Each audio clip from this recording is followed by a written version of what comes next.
Chapter 8. Dr. Meyer Brandis officially introduced them before excusing herself. Chen Lin grunted at Jake and followed her out. He was a man of few words, whose nature distrusted everyone until they proved themselves trustworthy. Years of living under communism taught him that. Jake and Oliver watched them go. They walked through the greenhouse together. The distance between them was obvious. Oliver took on the detached demeanor of an instructor. He classified each flower they passed by species as he gave the grand tour. Jake nodded cordially, not even trying to disguise how impressed he was. He said as much. He asked Oliver how he could remember so much information with such incredible detail. Oliver told him about their photographic memories. Jake was even more intrigued. He was burning to ask him things about the complex and the doctors, but he decided against it. That nagging itch in his arm reminded him what could happen if he asked the wrong question. They stopped at the fountain and sat on the edge of the cool white marble. The holographic dolphins were lifelike and detailed up close.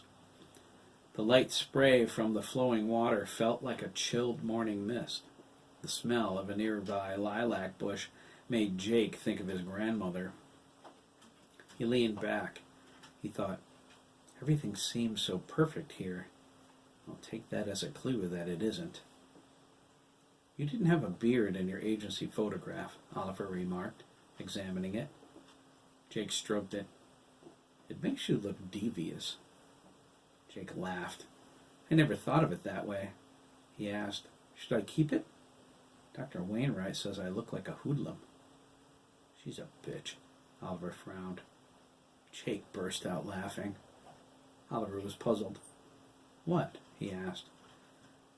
You say that so matter-of-factly, Jake replied. It's cute.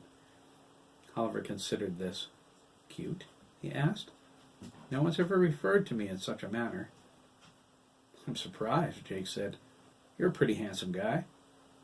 Oliver raised an eyebrow. I'm serious.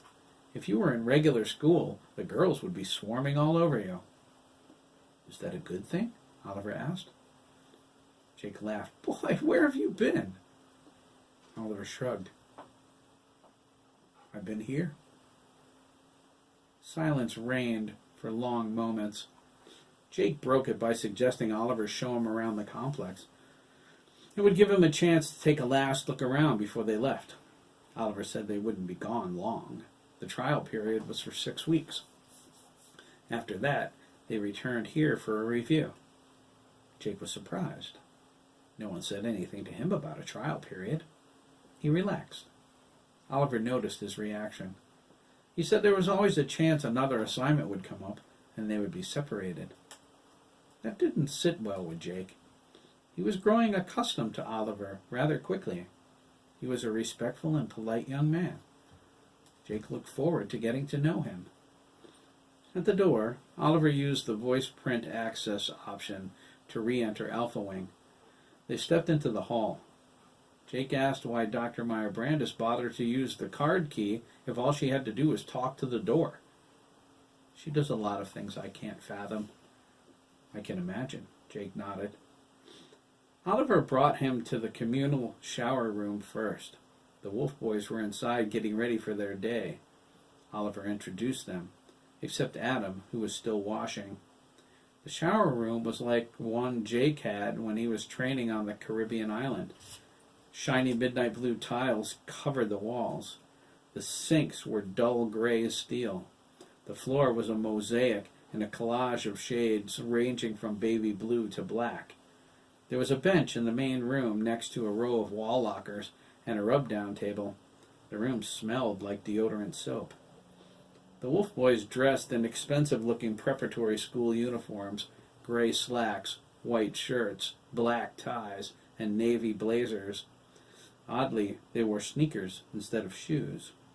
The blazers bore a patch on the right breast pocket, a snarling wolf's head with letters encircling it. The letters spelled out, the Wolf Boys. What does it mean? Jake asked, pointing to the patch on Corny's blazer. It's a nickname, Corny curtly replied. He walked out, carrying his Nikes, as the running shower in the other room turned off. Jake scratched his head. What did I say? He asked. Don't mind Corny, sir, Kelly offered. The violet towel around his waist stretched to the floor. He's moody sometimes. Thanks, Jake replied, peering around the corner into the shower room. It was a large room with shower heads set a foot apart from one another, circling the room about chest high. Each head had its own set of controls. A small black-haired boy was drying with a gray towel. Oops, Jake exclaimed. He turned away. Sorry about that, kid. Sorry? Adam asked. He continued to dry, but looked over his shoulder. For what? You're unfamiliar with human anatomy? Ha ha, Jake replied. All these comedians around here was what he was going to say, but instead he gasped, Oh my God! The wolf boys scurried over and looked into the shower. Mitchell exchanged confused glances with Edison, who was carrying his shirt. They shrugged. Just Adam, Mitchell said. Yeah, Edison echoed. What's so shocking about him? Jake stepped into the shower, held Adam's chin, and tilted his face up. Adam sighed as Jake stared into his silver eyes. The orbs were normal, but his corneas were mirrored. Jeez, what happened to your eyes, buddy? A chorus of laughter erupted. Jake frowned at the other boys. Oliver smiled and shook his head. Kelly was laughing outright. That's when Jake noticed that his eyes were violet. Then he saw Edison and Dana's red ones. Whoa, Jake exclaimed, amazed and confused. Are you guys wearing colored contacts or something? Adam jerked his face away. He resumed, drying. They're not contacts, sir. Jake looked from one wolf boy to the other. They nodded. Mitchell's eyes were normal, a dark brown, just as Corny's were, he remembered, a strikingly bright blue. Oliver's were green, deep and clear. Their vivid color was astonishing, but still. Red eyes, Jake asked? And violet? A side effect of our disease, Oliver said. Lupus animus affected all of our eye colors to some degree. Adam's corneas are cybernetic implants. They saved his sight. Amazing, Jake asked. He saw Dr. Wang's name written all over this. I didn't realize we were so technologically advanced. Treating lupus animus isn't always easy, Agent Danziger, Kelly said. He had fiery red hair and freckles all over his body. His eyebrows and lashes were pale orange. He stood 5'5", the same as Corny. It can be worse. Oh? How so? Kelly looked at Oliver. Jake thought he was asking for permission to continue. Oliver nodded with sympathy. Kelly removed his towel. Jake's heart skipped a beat. There were fresh scars on the back of Kelly's thighs, running from his knees to just below his buttocks. Another single scar, older and faded, began at the top of his buttocks and ran the length of his spine to the base of his neck. Jake reached out and touched it gingerly and winced. Kelly managed a quirky grin at Jake's pained expression. They don't hurt anymore, he said, wrapping back up. You went to the hospital for surgery? Jake asked. Why? That looks pretty serious. Hospital? Oliver asked. No, Agent Danziger. Please, call me Jake, he insisted. The boys laughed, even Adam. They weren't accustomed to calling an adult by their first name, unthinkable with the complex's staff. Jake, Oliver complied. He said, we never leave the complex except for the morning run or outdoor training excursions which require the use of a breather unit. Breather unit? Jake asked. Edison held his up and showed how the filter attachment worked. Jake noticed the suit's edging matched his eye color. He nodded. There's a surgical theater in Gamma Wing, Oliver continued.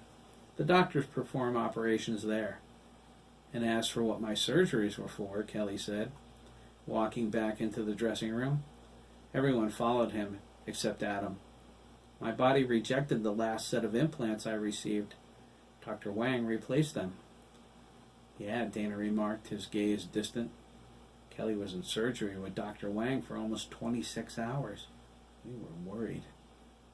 Implants? Sure, Edison shrugged. What sort of implants are you talking about? Jake asked, his frustration growing. A nasty feeling of dread settled into his stomach. Oliver put his hand on Jake's shoulder.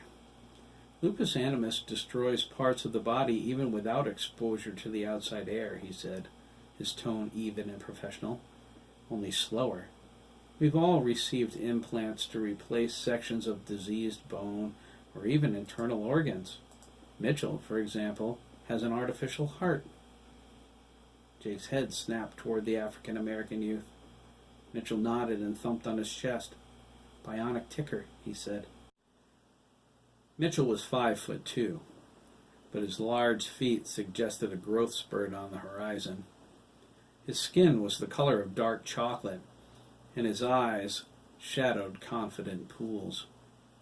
Of all the Wolf boys, Mitchell seemed the steadiest of personality.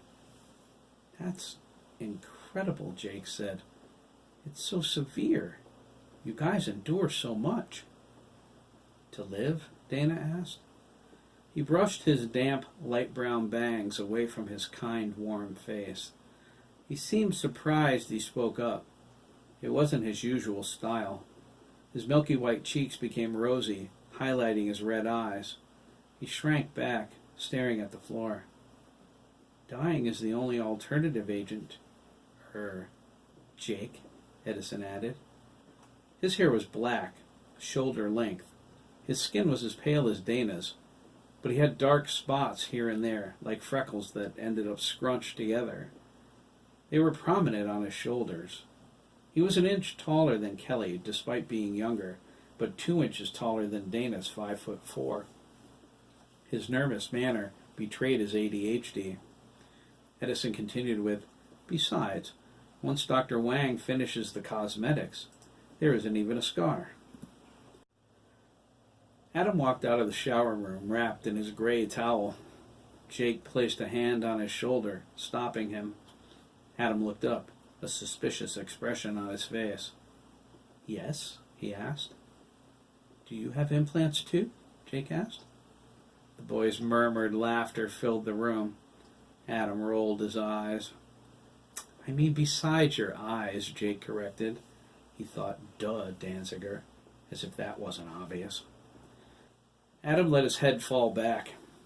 He growled under his breath and then looked sternly up at Jake.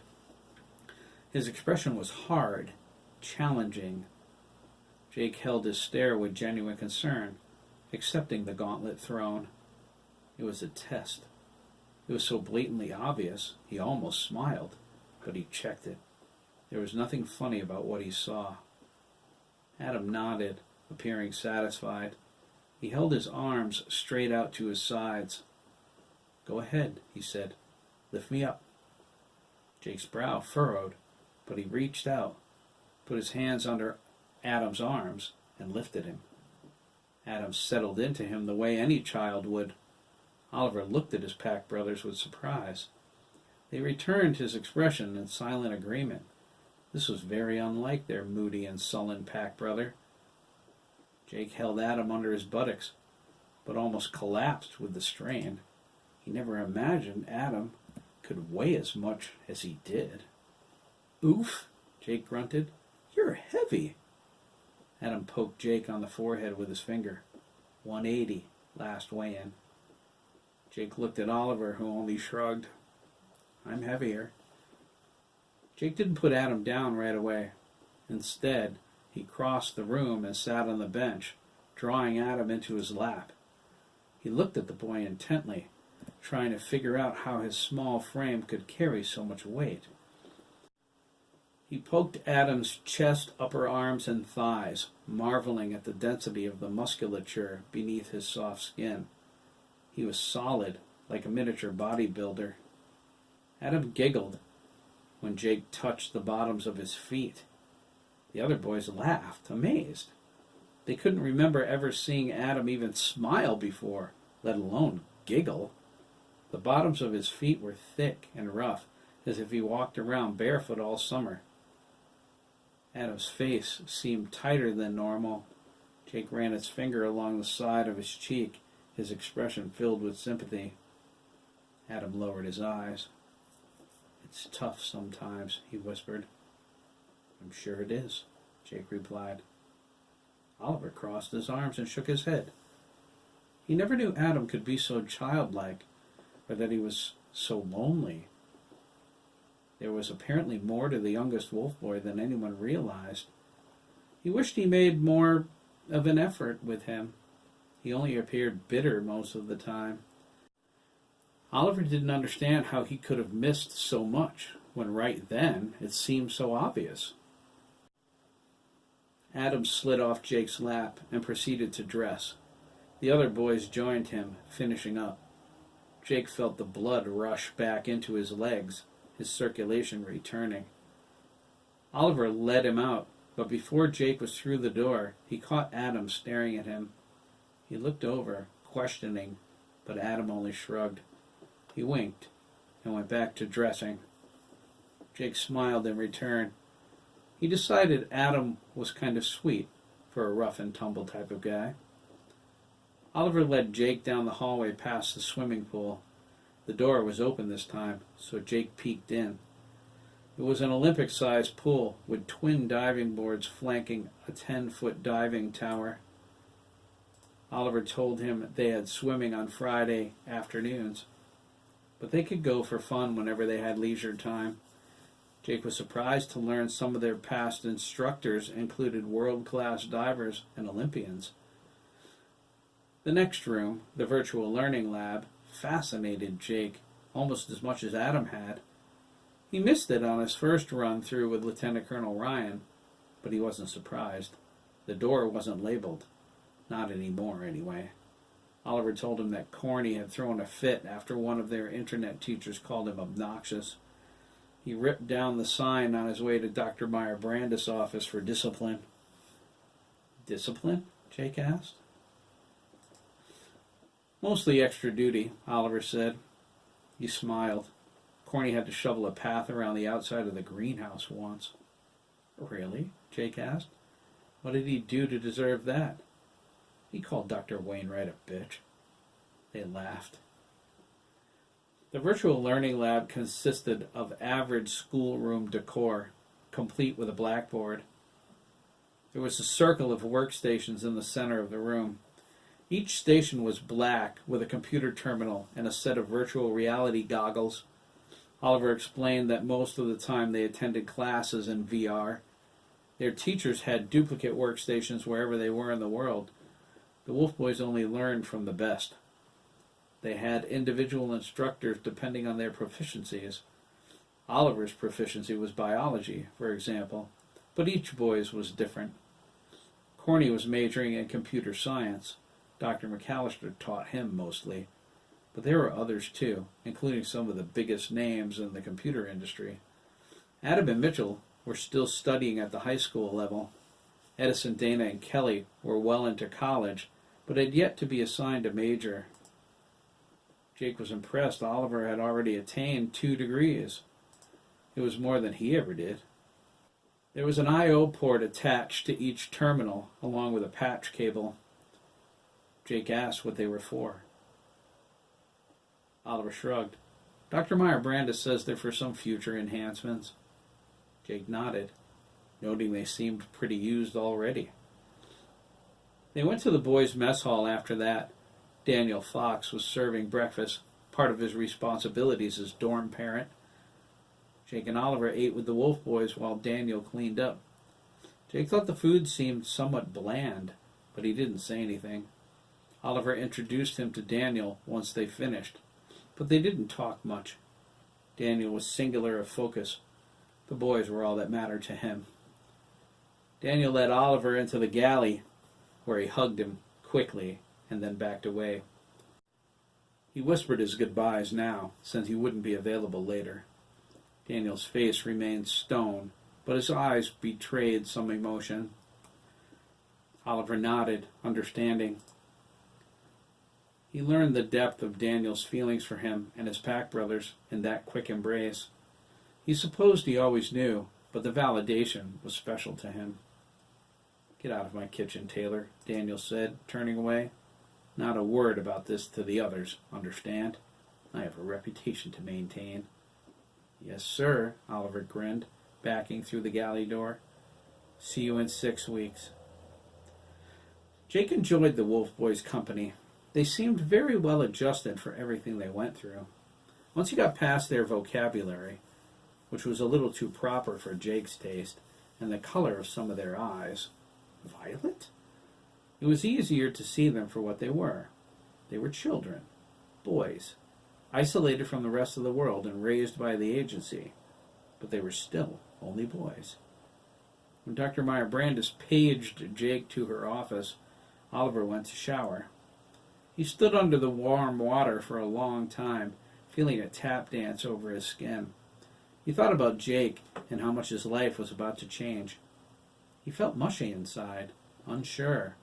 He would have called himself giddy if the word wasn't so absurd. He washed, rinsed off, and wrapped up in a green towel. He was about to toss his breather unit into the laundry chute out of habit, but he tucked it under his arm instead and brought it with him to his room.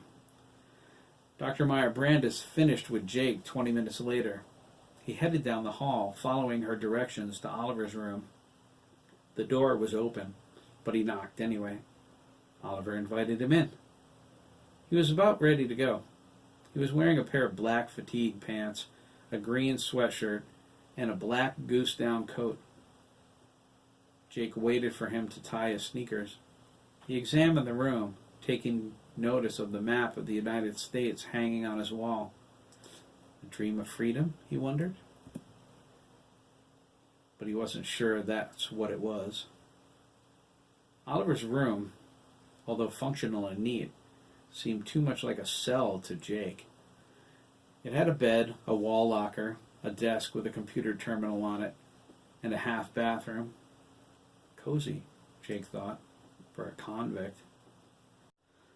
A lonely plant that Corny promised to keep watered sat on the windowsill with a beautiful view of the mountains beyond. Jake frowned when he realized Oliver never opened that window. Oliver led him into the hall, carrying an overnight bag with his clothes in it, his breather unit, and a picture of him and his pack brothers. It was everything he owned.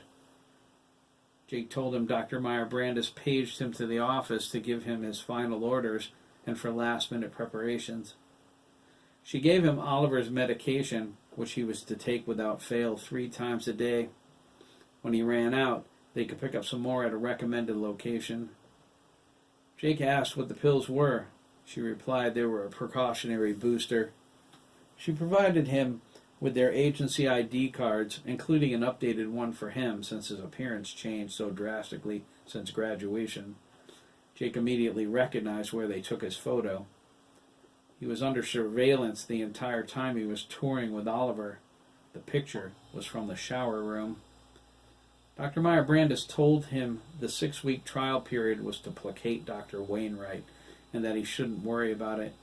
If everything went according to plan, they wouldn't have to return until it was time for Oliver's physical. If that was the case, they had 8 months together. Jake nodded patiently during their talk, but he wanted to hurry up and get out of there. He saw all of the complex he cared to see. Part of him wanted to take all the boys with him. What they need is to get as far away from Dr. Meyer Brandis as they can, Jake thought. He remembered Kelly's scars, and doubt crept in. What if I'm wrong? What if they're on the level about everything? He dismissed this. No, something isn't right. I'm inclined to trust my instincts more than Dr. Meyer Brandis. He frowned, picturing all of the Wolf Boys leaving with him. Come on, Adam, he thought. Hop up in the truck, kiddo. Careful not to step on Kelly's foot. Oliver's goodbye wasn't what Jake expected, at least not at first. There was a notable sheath of ice covering the Wolf boys once they were together again. Only Corny's eyes showed obvious emotion, but he pulled it together after a scolding look from Dr. Meyer Brandis. Jake took note of that with great interest. The boys seemed much more open when they were away from her. Jake wondered, do they know about the surveillance cameras in the showers? If we were anywhere else, I'd say that was a bit perverted. He considered this and decided, no, they probably don't know about them. So much for any expectation of privacy. Does Oliver's room have a security camera too? Do they all? It didn't matter now. Once they were away from this place, however, there was a lot he wanted to know. Just how agency is Oliver, Jake thought. He would figure that out quickly, but for now, he trusted him. That was another feeling he relied on, and upon which he would bet his life. The boys stood in the hallway outside the virtual learning lab, in a semicircle around Oliver.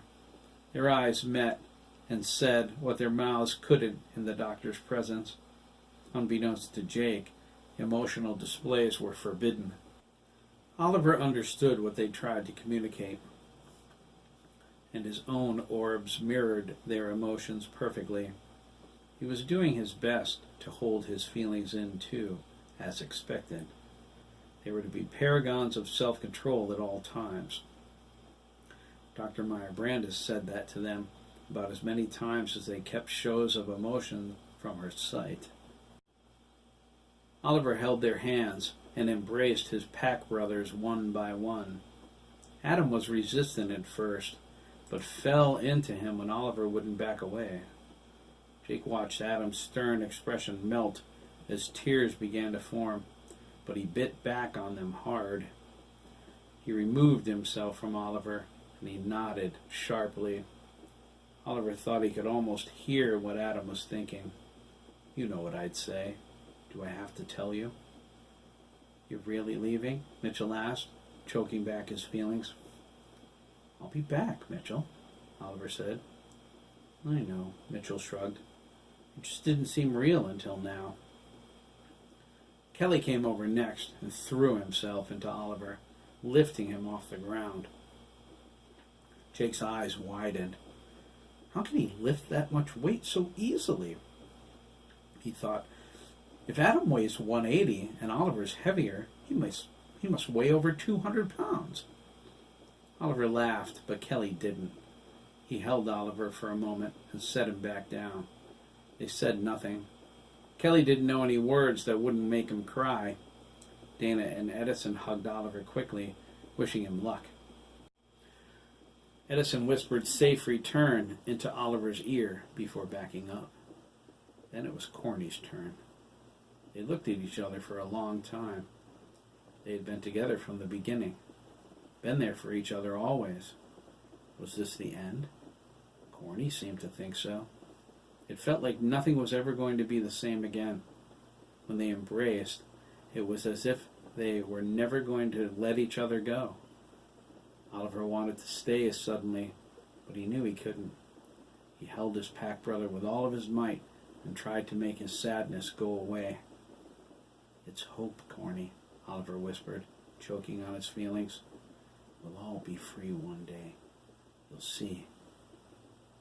They didn't let each other go until Dr. Meyer Brandis cleared her throat.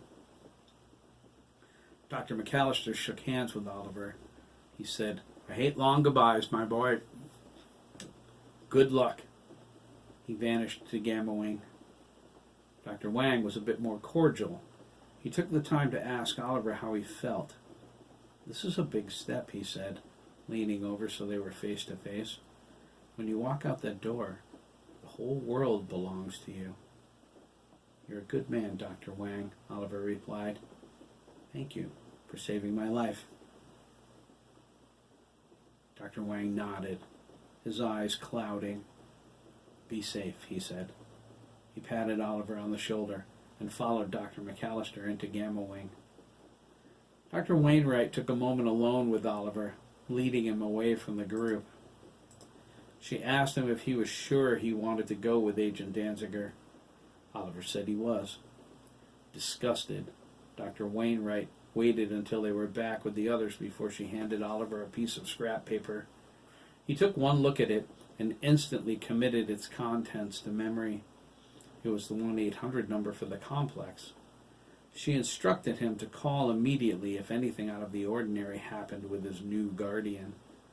She said this while keeping her accusing eyes locked on Jake. Jake shook his head and led Oliver toward the door. Oliver dropped the piece of paper in Dr. Meyer Brandis' hand as they exited. She turned toward Dr. Wainwright, but the psychiatrist was already leading the boys toward the virtual learning lab. Dr. Meyer Brandis crushed the piece of paper in her hand. Jake saw the Marine detachment for the first time once they were outside. They were in formation by the corner of the building, standing at attention. Lieutenant Colonel Ryan walked in front of them, conducting an inspection. Lieutenant Henderson was by the helicopter, patiently waiting. Oliver took deep breaths, holding the air in and letting it out. The smile on his face was priceless. Lieutenant Colonel Ryan dismissed his troops and strutted over. Oliver came to attention, as snap as any Marine honor guard. Jake crossed his arms. "At ease, Taylor," Lieutenant Colonel Ryan ordered, holding out his hand. Oliver took it and shook. "Thank you, sir." "Not at all," the colonel replied. "Be careful out there, son." He turned to Jake. "Danziger?" "Yes, sir." "I can't stress to you enough the importance of this assignment," he said, chewing the end of a cigar he had yet to light. "You look out for this boy, you hear? That's a direct order. He's your primary concern. Set all other priorities aside. If anyone questions that, you can refer them to me." "Yes, sir," Jake said. "I will." The colonel snorted and turned to walk away. "Sir?" Jake asked. The colonel paused and gestured questioningly with his head. "I was just wondering when you were assigned here." "I've been the attaché for 15 years, son," the colonel replied. "I'm only on campus when my Washington duties permit, and only for a day or two. I get regular reports from Dr. Meyer Brandis." "You've been here from the beginning, then?" Jake asked. Lieutenant Colonel Ryan shook his head. "The beginning? No, son. Dr. Meyer Brandis and Dr. McAllister were here a good 10-plus years before that. Have a safe trip." "Before?" Jake thought. "But Oliver's only 15. Lieutenant Henderson laid a hand on his shoulder. "Agent Danziger," he said, "we have to get moving." He pointed toward the helicopter. Oliver was already inside. "Come on, Agent Danziger," he called, beckoning. "Call me Jake," he insisted. "Are you in a hurry or something?" Oliver raised an eyebrow. "Wouldn't you be?" Lieutenant Henderson shook his head. "Come on, Jake," he said. "Let's get the kid as far away from this place as we can." Jake looked at him, his eyes wide with surprise. In the virtual learning lab, Dr. Wainwright waited as the boys took their stations. No one said a word, which was the routine. They sat and laid their heads down on their arms. They were required to meditate for a short time before beginning. A minute later, they were sound asleep. Mitchell lightly snored, but none of them would remember sleeping. They never did. Dr. Wainwright locked the door. She pressed the intercom on the wall, dialed an extension, and Dr. McAllister answered. "They're ready," she said. "Stand by," Dr. McAllister replied. "Sleep program is running and confirmed. Initiating onboard unit activation." Corny sat up straight and stiff. His eyes were open, but they were blank and staring. They glowed with an orange light. A voice came up from his throat. His own, but mixed with something mechanical and artificial. "Wolf Boy 2 is online," he said. Dr. Wainwright went over to him and inserted a cord into a hidden port beneath his hair at the base of his skull. And then Kelly sat up.